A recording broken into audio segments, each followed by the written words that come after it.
All of the individual and team accolades are there on his resume. He has already solidified his place in basketball and created a legitimate debate as to whether he will go down as the greatest player of all time. But just this once, it's fine to put away the talk about James's status among the NBA's elite and just appreciate what he has accomplished this season.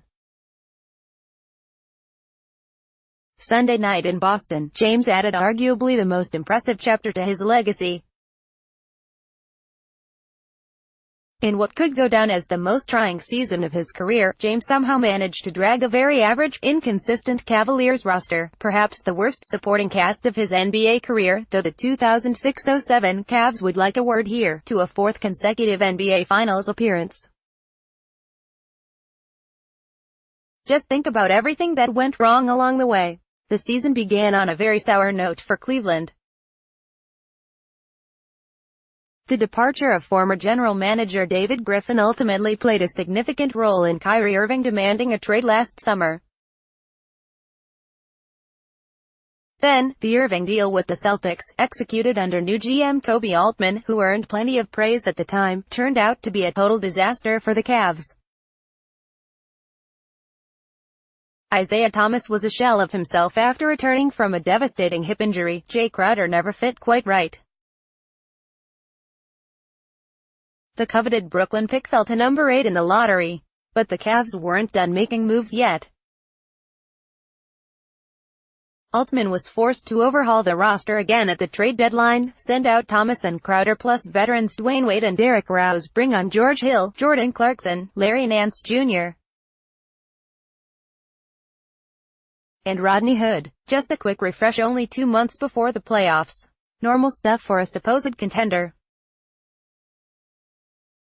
As if that wasn't enough adversity, head coach Tyronn Lue missed a handful of games in the regular season to focus on his health, and Kevin Love missed 20 games with a broken hand. Junior Smith threw soup at an assistant coach. He threw soup at a coach. The Cavs were in a constant state of turmoil, even beyond the daily chaos you expect out of Cleveland. The talk of LeBron having no choice but to leave at the end of the year was heating up. The postseason brought about a whole new set of issues for Cleveland. An upstart Pacers team forced the Cavs to the brink of elimination.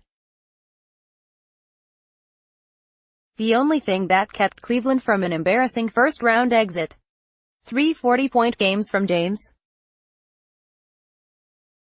After cruising to a 4-game sweep of the Raptors in the conference semifinals, a couple game winners from James helped the cause. The Cavs faced the surprising Celtics with an NBA Finals appearance on the line.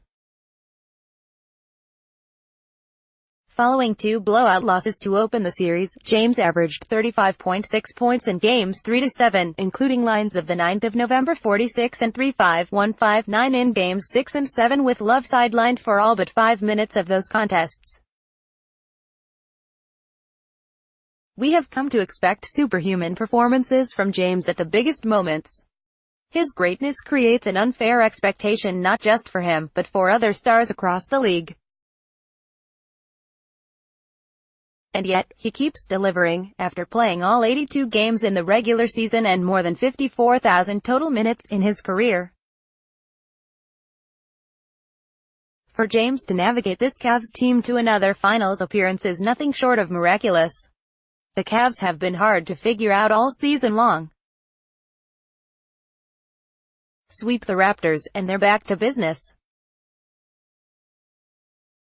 Get crushed by the Celtics, and all those concerns pop up again. Cleveland doesn't play defense. There's no secondary scoring. James can't just keep doing everything. And that's what makes this run so impressive. When we look back historically, has there been a single Finals team that has relied on one player as much as these Cavs? Without James, they are most likely stuck in lottery range. With James, they are in position to compete for another championship. Allen Iverson scored or assisted on 47% of the 76ers' points en route to the 2001 NBA Finals. LeBron has exceeded that in 3 separate runs through the East: 2007, 2015 and now 2018. AI was a great one-man band act, but nobody does it like LeBron.